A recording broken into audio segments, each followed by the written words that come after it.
A barista humiliated a 74 seal because he was wearing old and outdated clothes, and what the veteran did to the barista will leave you totally shocked. In a bustling cafe in downtown Austin, where lattes come with foam art and playlists hum indie tunes, no one noticed the old man in the corner until the moment the room fell silent. Frank Dalton didn't come in to make a scene. He only wanted his black coffee. But when a young barista laughed at his faded clothes and cracked a joke loud enough for the whole place to hear, he became a target of mockery. What that barista didn't know, what nobody knew, was who Frank really was. 9 minutes later, every single person in that cafe would be holding their breath, wishing they'd known sooner. This isn't just a story about a coffee shop or a rude comment. It's about quiet dignity, unseen valor, and the kind of strength that doesn't need to shout to be heard. And when the truth came out, it didn't just change how people saw Frank, it changed how they saw themselves. Before I continue, I need you to answer me. Have you ever treated someone because they were older than you, because they were unable to defend themselves verbally? Another thing, if you represent your nation, leave a comment telling me where you are hearing this story from. Frank Dalton didn't look like a hero. To most people, he was just another retired old-timer, maybe, from a nearby rural town, trying to keep up with a world that had moved on without him. His jeans were frayed at the edges.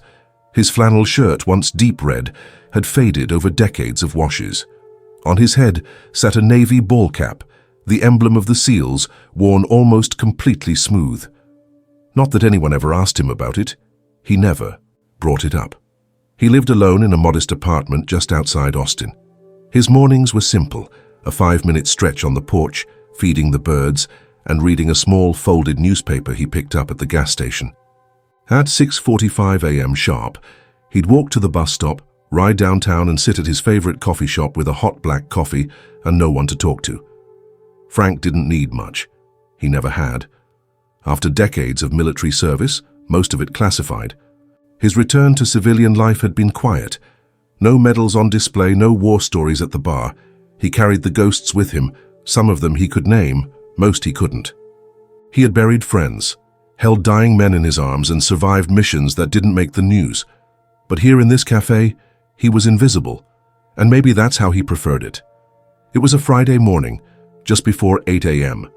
The cafe was filling with the usual crowd, tech workers, college students, and yoga mums with earbuds in. Frank stood quietly in line, hands in his jacket pockets, waiting for his turn. He didn't scan the menu. He already knew what he wanted: black coffee, no sugar, no milk, just heat and silence. The barista behind the counter was young, maybe 22, with a beanie pushed back over bleached curls and a sarcastic grin carved into his face like a signature. He saw Frank step forward and raised an eyebrow. "Whoa," the barista said, loud enough for a few nearby customers to glance over. "You sure you're in the right place, Grandpa? We don't sell senior discounts with attitude." A few chuckles scattered through the line. Frank didn't flinch. He just nodded slightly and laid down a crumpled $5 bill. "Black coffee," he said, his voice even, quiet. The barista smirked and slid the cup across the counter with a dramatic flair, still laughing under his breath as he turned to take the next order. Frank walked away, cup in hand, and sat down at the small corner table by the window, the one he always took where no one ever bothered him. 9 minutes passed. The cafe returned to its hum. People sipped, scrolled, tapped on laptops. No one gave Frank another look until the door opened. The glass door swung open with a soft chime. A well-dressed couple entered, both in crisp suits like they had come straight from a boardroom. The woman's eyes scanned the room quickly, her expression sharp but searching. Then she froze. Her hand touched her husband's arm as she tilted, her head toward the corner table. "That's him," she whispered. The husband nodded, his jaw tightening. They didn't order anything. They walked straight toward Frank. The barista, still grinning from his earlier joke, leaned across the counter and asked, "Friends of yours?" Frank didn't look up. He hadn't heard them come in. He was staring out the window, his coffee barely touched. When the woman stopped beside his table, she didn't speak at first, just stood there, gathering herself. Finally, she said, loud enough for everyone nearby to hear, "Excuse me, "Are you Frank Dalton?" Frank turned his head slowly, blinking a few times. "Yes, ma'am," he said softly. "Can I help you?" She placed a hand over her chest. "Sir, you saved our son's life in Fallujah. You pulled him from a burning convoy and carried him back under fire. You're the reason we still have a family." The cafe went silent. The barista froze. A customer mid-sip of cappuccino stopped halfway. Even the music overhead seemed to fade. Frank's eyes flicked from her face to her husband's and then down to the floor. "I was just doing my job, ma'am," he said. "I didn't know." He made it. Whispers spread through the cafe like ripples in still water. The couple stood at Frank's table, not as strangers, but as people who owed him everything. And yet, Frank looked uncomfortable, as if he would have preferred to vanish. The woman turned to the stunned barista, her voice firm but respectful. "You joked about this man's clothes. Do you know who he is?" The barista shook his head, his face pale now. "Frank Dalton is a retired Navy SEAL," she said. "He was deployed in some of the most dangerous places on Earth. He served with honor for over 30 years. My son told us about him, about how he ran back into an ambush just to drag one more man out. That one more man was our boy." You could have heard a pin drop. A teenager seated nearby looked up from his phone, eyebrows raised. An older woman with reading glasses lowered her book. The guy with the earbuds popped one out. The silence wasn't just about shock, it was about shame. No one had seen Frank. Not really. Not until someone else spoke his truth for him. The woman's voice softened as she turned back to Frank. "We tried to find you for years, but your name was never released. Hassan finally tracked down someone who served with you, said you didn't want any attention." Frank just nodded, his hands steady around the cup. "I didn't save him alone," he replied. "There were others that day. Some didn't come." "Home?" The husband stepped forward now, extending his hand. "You may not want recognition, sir, but today you've got it." Frank shook his hand, quiet and still. He wasn't used to being seen, not like this. The silence didn't last long. One by one, people began to stand. A young man in gym clothes stepped forward first, his voice trembling. "Sir, I hope I'm half the man you are." An elderly couple walked over, both placing their hands on Frank's shoulder. "Thank you," the woman said, "for everything." Even the teenager with headphones stood and shuffled nervously to the table. I didn't even know guys like you still existed." The room shifted. Phones were put away. Laptops closed. The customers weren't just curious, they were moved. Something sacred had been uncovered, and now no one could unsee it. The barista, still behind the counter, looked like he wanted to disappear. His face was pale, his hands fidgeting with the towel at his hip. He finally approached, eyes low. "Sir," he murmured, I'm sorry for what I said earlier." Frank looked up at him, gaze calm but firm. "You didn't know, now you do." There was no malice in his tone, just truth. The couple in suits eventually left, after exchanging numbers with Frank and asking if they could stay in touch. The cafe's atmosphere remained hushed, reverent. Customers left larger tips than usual. Some didn't even order. They just shook Frank's hand and left. But Frank wasn't sure how to feel. He had never wanted any of this. On the bus ride home that afternoon, he sat with his hands folded, staring out the window, wondering what would happen next, and if somehow the quiet life he had built for himself had just changed forever. The next morning, Frank did what he always did. He got up before sunrise, fed the birds, drank lukewarm coffee from his chipped mug, and read the news. But something felt different.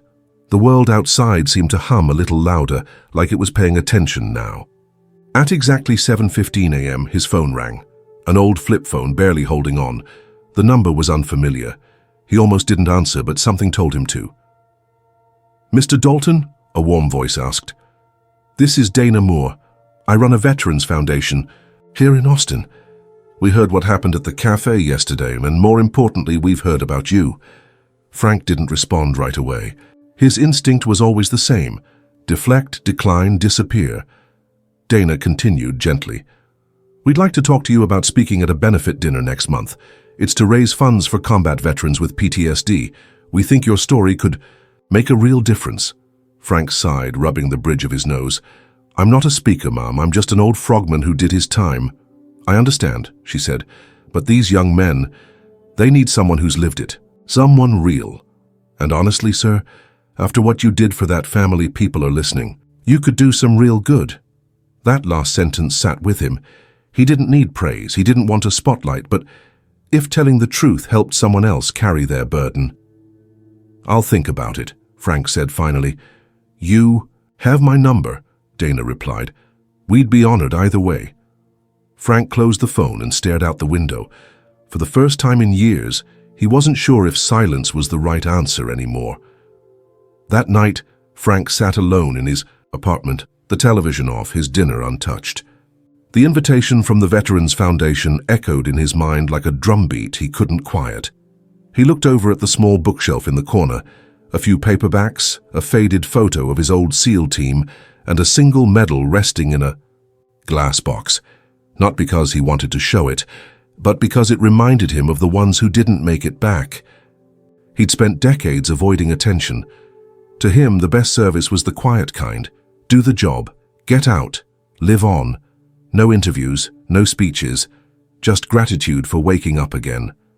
But now, for the first time, someone was asking him to speak. Not about war, not about pain, but about hope, about resilience. Frank reached for the photo. It showed 7 men, all in uniform, standing in a dirt compound somewhere across the world. 5 of them were gone now. The 6th was in a wheelchair. Only Frank was still walking. He whispered under his breath, "What would you boys do?" The answer wasn't loud, but he felt it. If you can help the ones coming home now, you have. To the next morning, he called Dana Moore back. "I'll speak," he said, "but not about me. I want to talk about the guys who didn't come home, and about what comes after the fight." There was a pause and then a voice filled with emotion.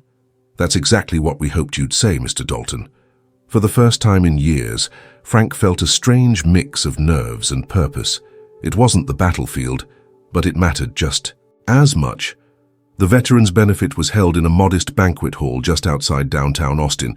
Folding chairs, buffet trays, nothing fancy, but the room was full. Dozens of former service members, their families, local volunteers, even some younger vets barely out of their 20s, all gathered to support each other, to feel seen. Frank almost didn't show. He stood in the parking lot for a long time, one hand on his truck door, debating whether to turn around. But then he saw a young man with a prosthetic leg helping another vet out of a car, smiling, laughing like there was still so much to live for. Frank walked inside. He didn't read from a paper. He didn't wear anything special, just his same faded jeans, flannel shirt, and that old Navy SEAL cap. He stepped up to the microphone, cleared his throat, and looked out over the crowd. "I'm not a speaker," he began. "I was never much for words. But I know what silence can do to a man, and I know what it feels like to come home and still not feel home." He talked about pain, about guilt, about the loneliness that followed him for years. But more than that, he talked about the strength it takes to keep going, the importance of finding community, the need for listening and for letting others carry the load sometimes. He didn't cry, but others did. By the end of the night, strangers were hugging him. Younger vets thanked him for saying the things they couldn't. One man said, "I was thinking about ending it next week, but maybe I won't." That night, Frank went home changed. He wasn't just a retired SEAL anymore. He was a voice for the ones who were still fighting their battles in silence. Word of Frank's speech spread quickly, not through headlines or viral videos. Frank wouldn't have allowed that, but through word of mouth, through veterans circles and small-town newsletters. People who had sat in that banquet hall called friends, who called others, who called their fathers and brothers and sons. Within a week, he started receiving handwritten letters, not emails, letters. One came from a Marine in El Paso who said Frank's story had inspired him to seek counseling after 3 years of silence. Another came from a teenage girl in Oklahoma whose father had served but never talked about it. "After I told him what you said, he opened up for the first time in my life," she wrote. "Thank you for giving me my dad back." Frank didn't know how to respond at first. He'd never considered himself a role model, But now people were looking to him not just as a soldier, but as someone who had survived the silence and dared to speak. The cafe, too, was different. He went back the following week, and the barista was waiting for him with a free cup of coffee and an apology written in marker on the lid. "I see you now." Other customers nodded in respect. Some offered to pay for his drink. One teenager asked to interview him for a school project on leadership. Frank still sat in the same corner, still wore the same cap, but now people didn't just see an old man sipping coffee alone. They saw a warrior who had walked through fire and come out not hardened but humbled. He didn't ask for recognition, but the quiet nods, the letters, and the respect, that was enough. 2 weeks after the benefit speech, Frank received a package in the mail. No return address, just a simple brown box with his name typed on the label. Inside, he found a folded American flag, neatly pressed between 2 pieces of tissue paper. Underneath it, a framed photo, the same photo he kept in his apartment of his SEAL team. But this version had something new, each man's name handwritten beneath their face. And one more name added, in bold black ink, Dalton F., the last one standing. Alongside the frame was a letter. It was from the parents of one of his fallen teammates, Tommy Reyes, a young SEAL who died in the same ambush where Frank had saved the couple's son. The letter was long and Frank read it twice. It talked about how Tommy used to speak about Frank constantly, called him the quiet compass of the unit, the one who never lost his way. But what caught Frank off guard was the final line. "You kept our son alive long after the bullets stopped. You lived, Frank, and because of that, we believe Tommy does too." Frank sat in his kitchen, the morning sun washing over the table, and let the tears come freely. He wasn't a man who cried often, but something about those words broke through the walls he had built. That same afternoon, he got another call, this time from a major veterans podcast. They wanted to record his story, his real story. For the first time in his life, Frank didn't hesitate. "I'll do it," he said, "but only if we talk about the ones who didn't make it. They're the heroes." The twist wasn't fame. It wasn't glory. It was purpose. Something that had eluded him for years had finally come home. Frank's life didn't become flashy. He didn't sign book deals or start giving TED Talks. He still lived in the same apartment, still walked to the same cafe, and still wore the same old SEAL cap that looked like it had weathered 1,000 storms. But something fundamental had shifted. He now spoke regularly at local high schools, not about combat, but about courage. He talked to young men about integrity, discipline, and the kind of strength it takes to do the right thing when no one's watching. He mentored younger veterans, some of whom were fresh out of service and didn't know how to deal with the silence that came after the noise of war. At the cafe, the barista who had once mocked him now greeted him with, "Morning, Mr. Dalton," and asked for advice about his own brother, who had just enlisted. The staff had even framed a small black and white photo of Frank near the register, a quiet tribute. It read, "To those who serve with courage and walk in humility." Every now and then, strangers still approached him, not for autographs or photos, but just to say thank you. He always responded the same way. A nod, a firm handshake, and a quiet, "Take care of yourself." He never let the attention change him, because deep down, he knew who he was. He was Frank Dalton, not a legend, not a celebrity, but a man who did his job, lived with honor, and finally allowed himself to be seen. Looking back, Frank often wondered how different things might have been if that young barista hadn't said what he did.